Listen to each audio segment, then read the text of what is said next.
Hello, Charlie TCG here, and welcome back to Looking Ahead, the series where I break down and analyze the meta, what's happening over in Japan, and how that'll impact Taiwan. Today, I'm going to be talking about Miraidon and how it's been absolutely dominated Japan's TCG metagame over there in the City League Championships. It's to come in by a storm, winning a ton of City League Championships. We're also going to look at the rest of the metagame, how the last few weeks of the Paradox Rift format over Japan is really shaping up before we get to post rotation in nearly less than 20 days, which is absolutely exciting, and I can't wait to jump into post rotation talking about it. We're going to look at some brand new cards as well. Some of them potentially could be game breaking, really help sort of like solidify certain strategies of the format. So let's look at those new cards. So we're going to talk about Raspka, which honestly I really love as a Stage 1 Pokemon. Pretty much it's Jirachi and Manaphy's ability put into one. So preventing effects and damage to your bench Pokemon is super handy. What I love about it is a Stage 1. Stage 1 support, which actually will be very vital, is super powerful. Instead of playing like one Manaphy, one Jirachi, you can play a 1-1 line of Rapska, and also you combine those abilities into one. Very powerful. It reminds me of the days when we got Machoke as a bench barrier, and this was played in quite a few decks. Some people played a 1-1 line purely on the basis of wanting to have that bench barrier. This gives me some hope that we're going to see some Stage 1 support Pokemon, which are going to be very vital to really help your strategies. What we have an amazing good card, Buddy Puffin. Buddy Puffin is Battle VIP Pass done right. Sorry. You search deck for 2 basic Pokemon with 70 HP or less and put them onto your bench. It's not limited to your first turn of the game, and what's limited to it is 70 HP or under. This is a huge buff for evolution decks. Think of the likes of Charizard, think of the likes of Shein Power, even the likes of Gardevoir. This is incredibly vital to already execute that strategy. Heck, it even works in Lost Zone boxes purely because you can find out your confies through this Buddy Puffin. Another card gets a huge buff, and that is Ditto from 151. Sorry, 151 Ditto pretty much means that on your first turn of the game, you can switch it out for any Pokemon you want from your deck, obviously basic. So this means you can get out the Vs, the EXs, the high HP single prize Pokemon like Greninja, Radiant Greninja. This is very powerful, really help execute a ton of good strategies. I'm really excited for this card. I think it's Battle VIP Pass done right. I'm really excited for Buddy Puffin. I'm very happy it's here. And final last new card we talk about is Mist Energy. It pretty much prevents all effects of attacks from your opponent's Pokemon done to this Pokemon with this attached to it, pretty much excluding any damaging or excluding the effects, but is still including damaging. What this does, it stops the likes of Frenchie Gouging, it stops the likes of Star Requiem, it stops the likes of Sableye Lost Mine, it stops so many things. It's Big Parasol returning. We saw how powerful that was in the Silver Tempest format, purely stopping the likes of the amazing rare Evatol. So I think this Mist Energy will see quite a bit of play. Don't think it's going to be guaranteed in every single deck, but definitely a good thing to have, or at least a 4 of as well. Definitely be an inclusion in your Lugia. So let's look at the metagame, how it's been developing, and honestly, it hasn't changed a ton. We are seeing a ton of Charizard still, 17.1%. Charizard is up there. It's very powerful. I think the Pidgeot version is here to stay with the Devolution, TMs. The Pidgeot pretty much gets you any card you might want to have. It just works super well. Lothtina, they love it there in Japan. It's about 15%, makes a bit of sense, very strong in the best one format. Gardevoir has been at 10.6%. It's kind of always been leaning towards that way. It's been as high as like 15 back in the likes of the Paldea Bowl format, but definitely it's kind of like even out a little bit. Still very strong, very powerful. A lot of people still love it, but again, it does get the Gardevoir thing by taking huge long games. Well, the big surprise is Miraidon. Miraidon only being 10%. We kind of like started the format where a lot of people went, oh, this is going to be the best sort of card right now to utilize Iron Hands. And honestly, it really is. We're going to likes of Peonia and going this really aggressive tempo, sort of fast pace. Miraidon is here to stay absolutely doing incredibly well. Getting that just under 10% of this week really, I does think reflect about how powerful a lot of people are putting their faith into Miraidon. Rounding up the rest of it, we are seeing Lost Zone Box, kind of like Roaring Moon, kind of being around about the 9.7 and the 6.4. We are seeing Lost Zone Roaring Moon still be a very strong, kind of like the near like perfect package for it. Similar to like the likes of which has been played with having the Roaring Moon plus the Iron Hand and the Kyogre, which I believe has been popularized over there in America. It's being played a ton there in Japan as well. It's very powerful. The one that actually won, in the Trans-Italy Championship. So it's going to be played a ton. Goldingo actually is finally making its sort of mark. After it did very well getting top 4 over in the Champions League, a lot of people put their more faith in Goldingo. It is doing well. It is being played a lot. Kind of getting a few good results as well. So people are believing in Goldingo because it's played more than Mew. And Mew is still very good. It hasn't really left any of the graphics. It always just gets smaller and smaller as some of the big scary archetypes like Charizard becomes a lot more powerful. Shein Power is still on the graphic, just been 4.3%. This is one of the cards which I've talked about it. I really think we've kind of like Sheer Power has lost its way in this format. A lot of people thought, oh, Iron Hands is exactly what it needs. We've got this other new Frigibacks, which lets you draw a card, but draw two cards, but it's still not really played as ton. So I generally think Sheer Power isn't in its best spot right now. That's not saying that it's going to disappear. I think definitely in the new sort of format, the Temple Horizon, I believe R1 is called, it's going to see some more play post rotation. But right now, I think Sheer Power might have to put a little bit of back burner. And Rapid Strike finish up being 3.5%. This is definitely a big surprise archetype, which I'm generally really happy for it. I like this big VMAX of archetype here, still like really like defending its own. Rapid is very, very strong, and I'm very, very happy to see it. So if we look at this meta game overall, I do think it very much represents how this meta is kind of shaped up in the Paradox format. Charizard has been a big surprise archetype, which has done incredibly well. Just really didn't gain money cards except like some of the Devolution TM. But honestly, it just became even stronger with having like the stronger the Charmanders and Charmeleons, and generally having going back to the Pidgeot build, as no one's really playing Path Engine, it becomes incredibly powerful.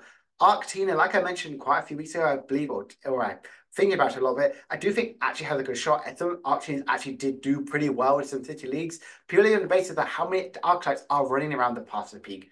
We need to like go around Path to Peak. So if we look at the top silver decks here, we can see Charizard won 12 city leagues. So it's doing incredibly well, but Miraidon is right behind there with 8. Yes, Miraidon has won 8, which I think is absolutely incredible. The deck hasn't kind of like got this sort of speed in quite a while. Like it's just come back into the meta game. Last week, it wasn't even on the graphic, or sorry, 2 weeks ago when I was doing it last time, it wasn't even on the graphic. So I'm really happy to see Miraidon kind of bounce back into it. Gardevoir jumping up a place to be third place, getting 4 wins is pretty good. Loftina kind of going down a little bit. I think its fourth place is like the lowest it's been in quite a while with 4 wins. Mew also with 4 wins, kind of like going up just a little bit. But Roaring Moon Lost Zone Engine is still doing very well. The Paradox version, the one with Iron Hands and the likes of Roaring Moon, plus Coke, is still doing pretty well. If we look at all of the placements here, we can see all of them are very well represented. Mew kind of being a little bit of exception. As you can see, it does very, very well, especially getting into the finals. But the rest of the top 4, top 8 kind of being a little bit more dwindling. We can kind of look at Charizard and we can kind of see exactly why. I like seeing Lostina. Still, you can see the representation. It kind of like translates over in its results as well. Just doesn't really, very more bottom heavy than top heavy. Gardevoir as well, definitely a little bit bottom heavy than top heavy. Getting into a lot of finals as well. A similar case could be said about Miraidon. Miraidon is still doing very well with wins, but the rest of it, they're not as impressive as it. But if you think about it, it's only about 10%. So I do like this representation overall. I think Miraidon has been the biggest surprise about it. Definitely the Pioneer, where you dump your hand, get any 2 cards you want to have. Really powerful, absolutely aggressively. Either set up a Miraidon or set up an Iron Hands. It's just super, super powerful. And that's a strategy right here. This one here, I think it's a very interesting list that did actually win. What I love actually, it has an energy lotto. The flipper coin, if head, attach an energy from your disco pile onto it. People aren't running the flapping build, so you kind of have to be a bit more creative in the kind of like energy accelerating. You're only really playing the likes of the Engelotto and Electro Generator to really accelerate and like manipulate any of the energy cards in play. So I do think that's pretty okay. What I like about it is we are playing quite a few more tech cards. The Spiritomb as well to really help you like slow down your opponents. Lumineons, obviously Genesects and Rotoms now becoming very, very powerful. Slowing down Charizards and Stall is very, very powerful. People are playing the option more Muse and Squawkabilly. Muse really help you that draw factor in the early game, especially as a good attacking option as well. There's also Squawkabilly as well. You want to get that turn 1, either attack going off, either going second. So having 2 copies of Squawkabilly really does help. The rest of it is very much simple, how we've seen other sort of Miraidon decks kind of go around it. They are still running not as many Arvin as well, but they are opting the high peonies, playing that 4, which is a very, very high number, even 17 energies as well. This is a very, very aggressive list, and I honestly think it's very powerful. If you're scared of that sort of list here, you can always go back to the trusty Miraidon list and kind of go with the flapping build. I would say these are the 2 options that's kind of been dwindling around in Japan. We are seeing that we are going down to 2 Miraidon and 2 Iron Hands as your main sort of attacking option. Kind of still having that Raichu because you need an answer to Charizard, and Raichu is definitely that good inclusion. What I like about this, we can use quite a few early game attackers if you do miss it going second. You do have that energized TM, which allows you to attack some energies from discard part onto your opponent and play, or you have Squawkabilly Motivate as well. So you have 2 different ways around it. This list here does obviously run the flapping, which really does help in the late game for energy acceleration, and does still play a Peony and high heavy counts of Arvin to really help especially as well. Peony is that sort of like one of just like dump your hand, get any 2 cards you want to have that early aggressive sort of power as well. And the Arvin as well, I think has become a lot more common sort of staple in these Miraidon lists to really get any of the item cards you might want to have, and potentially tool cards as well. What I like about this is having the future tool, gives that a free pivot point with your Iron Hands, but also doing 10 more damage, doing 140 is still very, very powerful. It's a very good number to get to, or even 120 if it does have the DTE attached to it. Now let's look at Charizard. Look at the rest of the archetypes that are kind of doing well. This Charizard list here is very similar to how we're seeing other sort of lists build. We are seeing that new Charmeleon, which prevents any effects of damages when it's on the bench, which is still very, very powerful as well, but also does play a Pidgeot. Playing a Pidgeotto, sorry, is kind of like making sure you're going a little bit slower. So you can kind of get your Pidgeot as early as like Team 3. If you don't go the rare candy, you don't have to sacrifice the rare candy. You can utilize more of them on your Charizard. Kind of like go the slow route with your Pidgeot if you kind of can afford that one. They are still playing the Avery, which I absolutely love in Charizard, that aggressive draw factor around this one. Still plays the Rotom, so you have that like draw factor at the end of a turn. You're not playing the 151 Charmander. What I mean by that one, you mean like the promo one. You are playing still the 151, the 70 HP one, and the other one, which is 34, 1 energy. So very, very good attacking options. Still play the Devolution TM. So if you don't really get all the big one-hit kills in the mirror match or even Gardevoir, you can just de-evolve them and kind of like take some prizes that way. So I really like that sort of strategy of this deck. Still playing a heavy counts of Arvin, which I do think it's kind of being proven to do really well. We're seeing that, especially in Portland, Charizard did very, very well. And also in the likes of the last one, those all did, in fact, win. So I'm liking to see the support account go that sort of way. I really love Charizard. I kind of like feel like it's a deck which is doing incredibly well right now, and that's really, really nice to see. This deck kind of like had a new lease of life in that format. Like I said, didn't really gain a ton of cards, but a lot of people kind of like put a bit more respect on Charizard, and now it's nearly like 70% of most of our regionals and 70% of the total meta share over in Japan.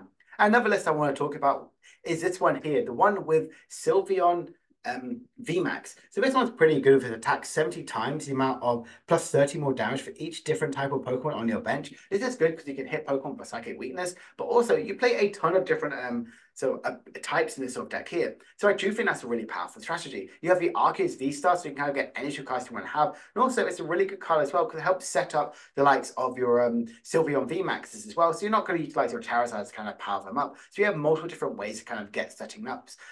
Obviously the Arceus but was in fact the early ways of how you used to play Charizard in back when it was first printed. So I do think it's nice to see it kind of like revamp, go back to it. You are playing the Bibbles as well, but not having the Energized TM kind of makes this deck a little bit more slower. I do think this is an okay sort of strategy of how Charizard kind of evolves a bit. I know people are still being like trying this out. I know I've seen a few people online and streaming games have been trying out the Charizard with Sylveon VMAX because it is a very, very high HP Pokemon which can deal a huge amount of damage because you play a ton of different abilities, sort of different types in your deck. You are playing Path to Peak, so you kind of help in that sort of strategy. Once you get your Charizard set up, you don't really need abilities as well. You play some really good destructive capabilities, like some heavy Boss's Orders count, and obviously Iono and Judge, and Counter Catcher as well has kind of become a really good staple in Charizard lists. I really like this. I think it's very fun, very kooky for Charizard, and potentially it's a nice new avenue for how the deck can kind of work. Number one is Gardevoir. Now, Gardevoir as well is a deck which does in fact lose quite a little bit when we get to post-rotation by losing the Mirage to Curlier and also obviously the Shine Arcana Gardevoirs. But what I really like about this one is it's starting to prepare for that one. It's playing the Moonlight Hill, which we finally can get over in a couple weeks' time when we get Paldea in the face. But it's playing the Scream Tail as well as also the Drifloon. By playing the Luxurious Cape and Bravery Charm, you can really get this huge amount of damage capability with the likes of Drifloon and Scream Tail, which I really like because that potentially could be the way of how Gardevoir is going to evolve in the future. The rest of it is still very, very straightforward of it, still playing very limited amount of rare candy because you really want to utilize your Curlier draw factor. What I also love about this archetype is it plays a 70 HP rolls, which does 30 damage for 2. This can really help in the mirror matchup, help in many decks. We just need that little bit of chip damage, especially around it. Kind of like going around the likes of that Muse, so going around that box of disaster, chipping in with that little bit of 30 really does help you, especially in the early sort of format of the game. I really like Gardevoir. I think it is in a really good position, and definitely after this weekend, definitely want to be testing a bit more of it. Another one is Lost Zone Tina, and this is a little bit more interesting. It goes back to that district, like I talked about before, that 60 HP Pokemon, which can pretty much, as long as it's only your first time in the game, you flip it out for any of the Pokemon you want to have. So I think it's in the access spot as well. You can switch it out for a Cramorant after you've done loads of Comfies. You can get another Comfy with someone, you get a Giratina, or in theory, you get a Greninja. I think it's a very, very powerful sort of card. It acts as your fifth Comfy. your fifth Giratina, your third Sableye, your second Cramorant. It really helps you, especially in the early game, because you can only utilize it on the early game. And after that, it becomes a really good, easy lost zone sort of fodder. You only are playing 3 Path to Peak, which is a bit low to normal counts. We are seeing normally about 4 counts of Path to Peak, but it is still playing that one 2 Ionos and 1 Roxanne. Personally, I am a 2 Roxanne and 1 Iono sort of person, but this list in fact did win. Tina is doing incredibly well, and it kind of like hasn't really left the top 6 or the high placing City League Championship deck pretty much ever since it's kind of like had the Scarlet and Violet format. So I really like this deck. It's definitely here to stay. I think it's definitely more successful over in Japan in the best of 1 format than it is in R1. But I really like to see that this deck is constantly really still fighting out all the big sort of dogs as well, but haven't really gained any new cards in a while.